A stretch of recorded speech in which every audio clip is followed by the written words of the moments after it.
দর্শক, বিকেলে বৈষম্য বিরোধী ছাত্র আন্দোলনের কেন্দ্রীয় শহীদ মিনারে মার্চ ফর ইউনিটি কর্মসূচি হবার কথা। সেখানে এই মুহূর্তে আছেন আমাদের রিপোর্টার আশিকিন প্রিন্স। সরাসরি যাব তার কাছে।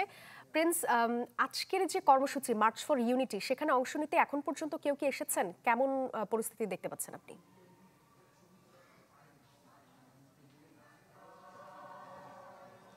মূলত আজকে বৈষম্য বিরোধী ছাত্র আন্দোলন এবং জাতীয় নাগরিক কমিটির পক্ষ থেকে জুলাই বিপ্লব ঘোষণাপত্র ঘোষণা করার একটি কর্মসূচি ছিল। তবে গতকাল রাতে অন্তর্বর্তী সরকারের প্রেস উইংয়ের পক্ষ থেকে বলা হয় যে অন্তর্বর্তী সরকারের পক্ষ থেকে মূলত এরকম একটি ঘোষণাপত্র তৈরি কাজ চলছে এবং সবার সাথে আলোচনা করে মূলত এরকম একটি ঘোষণাপত্র তৈরি করা হবে এবং সেটি ঘোষণা করা হবে।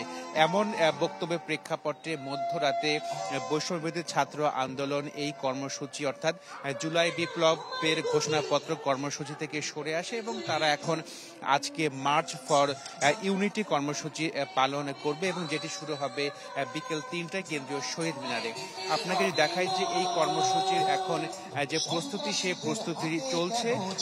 বিচ্ছিন্নভাবে বেশ কয়েকজন এখানে এসেছেন যারা বিকাল ৩টার যে কর্মসূচি রয়েছে সেখানে তারা অংশগ্রহণ করবেন এবং সেখানে বলা হয়েছে যে আসলে মার্চ ফর ইউনিটি, যেখানে জুলাই আগস্ট যে বিপ্লব হয়েছিল সেই বিপ্লবের প্রেক্ষিতে তারা যে আবার যে ঐক্য, সেই ঐক্যটি আবার তারা দেখাতে চান। মূলত